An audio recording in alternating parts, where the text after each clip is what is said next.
Welcome to the Social Podcast, where no discussion or debate is off limits. We are back and officially welcome to season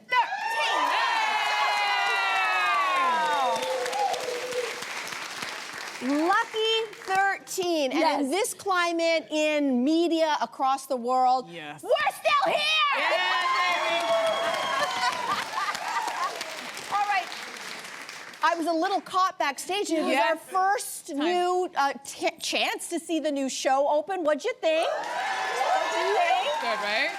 So if you notice there, we were all really lucky to get a chance to travel across this stunning country called Canada. Yeah. Some of the most beautiful spots here. So, Cyn, yours was beautiful. Oh Where my God. were you? Yeah, can we just do a shout out to April as well, who was our producer yeah, on this? She producer. did an She went on incredible all job. four Shout out to She's Yeah, incredible. and we would of course love to visit every province and manifest it for it to happen in Yes. future seasons. Anyway, it was such an incredible thing. I of course went to Prince Edward Island, and it was my first time going back there.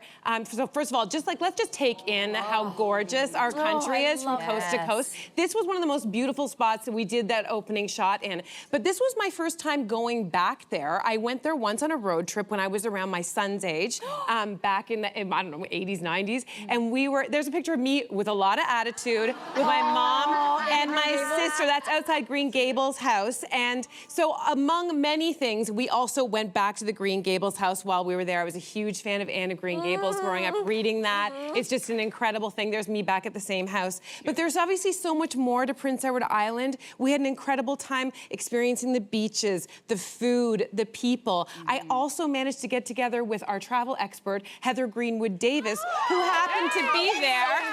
We had an incredible dinner there together. Anyway, Tourism PEI went above and beyond for us. So we're so grateful to that. So just, yeah, so wonderful. Beautiful. That's beautiful. I love that you went back to the house. That's great. I want to shout out the Quebec City Tourism Board. I really want to kiss them hard on the lips because I had such a good time. Like, listen, I've been to Quebec before, but I hadn't been to Quebec City. And I was like, you know, it's probably going to be the same. No, it's not. It is spectacular there. The people, the city, the Ile d'Orléans, everything was above and beyond what I expected. Look at that. You know what? yeah, I didn't want to come. belonged. I did not want to come back. I'm not gonna lie. They treated us really well. And I even went to a blackcurrant winery. Like, I experienced things I didn't even know existed. It's really, there were times I had to pinch myself and be like, you're in Canada. Yeah. Because I think we're so accustomed to going to other places for those magical moments. It is right there in Quebec City. I'm telling you, you will not. Said. It's so well done. And we had a lot of great food. We had a lot of great meals, but there was one meal at Le Sam, at Le Chateau Frontenac that was very, very special. And we had a lobster roll with caviar. There's a video of it dusted with, I know, with gold lace. Who are we? Oh my God. So listen, there's a story behind that. So we were like, we only got one. So we're like, what are we gonna do? We can't just all bite it. So we asked the chef to cut it in 9 pieces so we could all have a piece. And we were like little kids taking one piece and taking a video of ourselves eating this fancy food. It was the best. We had the best crew. Can I shout out the crew as well? Yes. Incredible, incredible. This trip was above and beyond. Thank you, Quebec City, and I will see you soon. Yes, See you la belle soon. province. Yeah. So I was really, really lucky to not go too far from home, but another gem that a lot of people come to this country for, and that is Niagara Falls. Yeah, it's true. It's true. Yeah. It is this famous place, and maybe a lot of us have memories of going there as a young child, like you were saying, Cynthia. Going back there as an adult is a very different experience, and there's so many new things there. I got to shoot my piece at the tunnel, and there's a power station that used to be dormant. They've brought it back to life for visitors to come, and you descend in this glass elevator, 180 feet, and then you walk through this tunnel, and you come out at the base of Niagara Falls. Those shots were so beautiful. The shots were that. beautiful. We're even closer than these boats get to go as well. And we had Jim and Dylan, who were our shooters, and they were able to use a drone. We had to get all the permissions, don't worry, but there was a drone. Even the birds around the falls were looking at the drone going, what's happening? They were impressed with the shots. A huge shout out to Niagara Parks. They hosted us and we did our final shot together there. Wonderful hospitality. The Sheraton Fallsview, where we were able to stay, which we had a luxurious time there as well. And Destination Ontario. You guys really opened up the red carpet for us, so thank you so much. Oh my God. Yeah. What about you, Jess? Well, I don't want to brag. But you're gonna. But I went the furthest away. I went to Squamish, BC, and I'd never been there before. Yeah. It was absolutely breathtaking and magical. It's hard not to see those mountains and the ocean and just have your jaw drop. When I saw the show open for the first time, I was laughing at the shots that were chosen of me because filming this, like we went up the Sea to Sky gondola, which was absolutely incredible, but April was directing me from about 500 meters away, and I had my phone in my pocket, and so she was like, now turn to the left, now smile, and she kept saying, less teeth, less teeth. What does that mean? Because I think I was, or no, less mouth. My mouth was like this. And so the final shot, I noticed my mouth is closed. So thank you, April, for your incredible direction. Just incredible. I'd also like to shout out, we've had so many, our whole crew came together for this, also to our glam squad who did this. So we were styled by Maria, and we have Kelce, and we had Keisha, and Caitlin, and Sylvia, and and Lucas. Yes. So, you know, we don't just wake up like this. No, we do not. Thank you to everybody who put their hands together. Yeah, it's a great way to kick off season 13. All right, so let's launch into our first topic. For anyone out there hoping to get engaged, the soon-to-be Mr. Swift, I'm talking about Travis Kelce, shared some advice on his podcast about how to score big with your proposal. Take a listen. You got to know your gal. You got to know your gal or your significant other. You got to know them. And you can't let how somebody else does it make you feel like you need to do it that way. I would just say know your partner, know who you're doing it for, and do it for the right reasons, baby. All right, so based on what Travis had to say, do you think that he understood the assignment? Yeah? What do you guys think? Yes? You guys agree, right? Yes? He understood the assignment. There were so many Easter eggs that he kind of left for us there. If you are a Taylor Swift fan, you know what I'm talking about. First of all, he's absolutely right. He knows his gal. If you don't know Taylor Swift, if you know nothing about her, she's a romantic. Yeah. So take a look at what he did. It was in the backyard of his parents' home. He recreated what a lot of fans are calling her lover era. So if you take a look at this photo, thousands of flowers, and you go back to this, you know, these beautiful shots all the way to the ring. Do you think that you could teach like a university level course on Taylor Swift? No, but my daughter could. Okay, all right. Let's talk about the ring quickly. You know, we don't know exactly how much it is. Some people estimate it's a $5 million 20-carat ring, but it's throwbacky. This goes all the way back to the 18th century. You like it?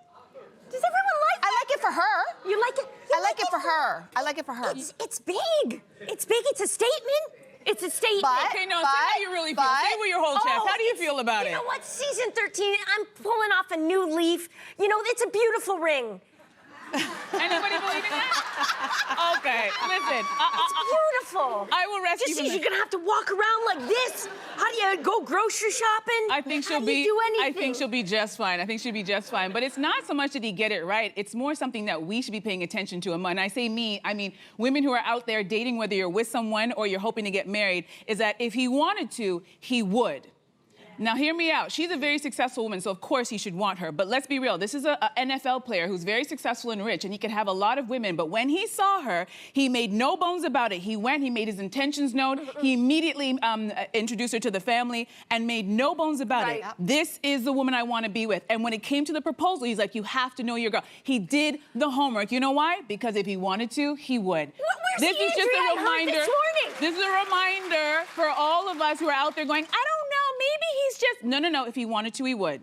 Don't you remember what you said this morning? It was the funniest thing I've ever heard. I said that I'm the happiest for them that I could ever be. Am I allowed to say? She said if he didn't understand the assignment, like, what the heck? The whole world understands the assignment for Taylor Swift. She's been telling us about the assignment for years in every song. Actually, if he didn't get it right, I'd be worried about it. What I did say at the meeting was, I called this 2 years ago, if you clocked it on the show. That's what I said.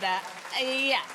Well, everybody get on the train because we're on the countdown to the wedding. Yeah. Maybe I mean the no harm, but I will not be on that train. Like, good, go on it. Yeah, but I get you. I only have so many hours in a day, and I am not. You on that train, kicking and screaming, Cynthia. Best of luck to them. Okay. The government of Alberta has corrected its plan to ban books with sexual content from school libraries. Premier Danielle Smith said books with pornographic images will be pulled out, but classics like The Handmaid's Tale and The Great Gatsby, which were originally at risk, will be left alone. So, is there merit to limiting sexual content from books in school libraries at all? Well, it seems kind of futile. Like, I think as soon as you remove a book, a teenager is going to want to read it. You know what I mean? Yeah, the minute you say don't, they will. They will. I remember Flowers in the Attic in grade 8 being passed around like candy to every girl in that classroom. I read it in my desk. But even before that, I was stealing my mom's Harlequin romance books and reading those, and I got so good at just finding the dirty passages. I just looked for the word haunches. Yeah. Haunches! Yes! You know, I was so excited.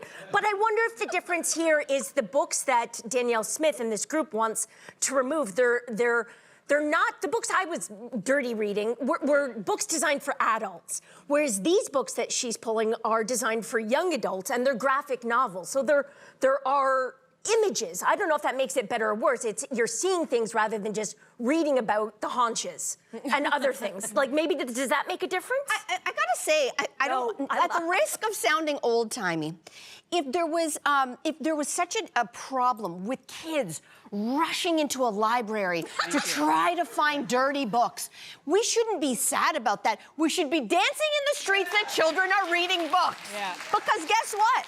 I actually think the opposite problem is happening. Kids aren't reading much. They're not reading maybe the way. Some of them are. Yeah. But some of them are not. A lot of them aren't.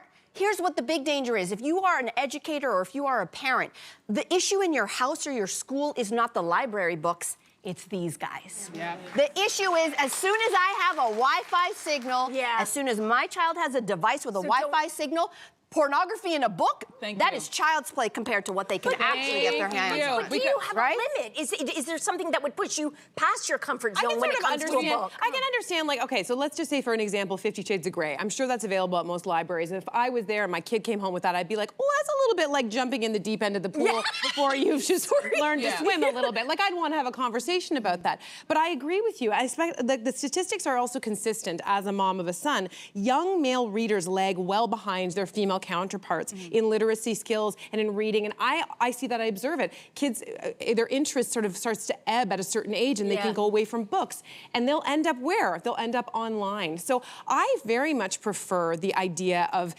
like discovery through literature, because I did the same thing as you. In fact, recently, my son Jaya, he said, he's 12, and he said, I really want to watch the movie Jaws. And I was like, I feel like that's too violent right now. But I said, if you can read the book, I will let you watch the movie. I think that's a good measure of, like, if you can actually read the book. Great. Well, let me tell you guys, the opening scene is a sex scene. In the book? In the book. No! In the book, and it's not in the movies. But I was still like, you know what? I'm okay with this because it's got him thinking, it's got him engaged. And how old?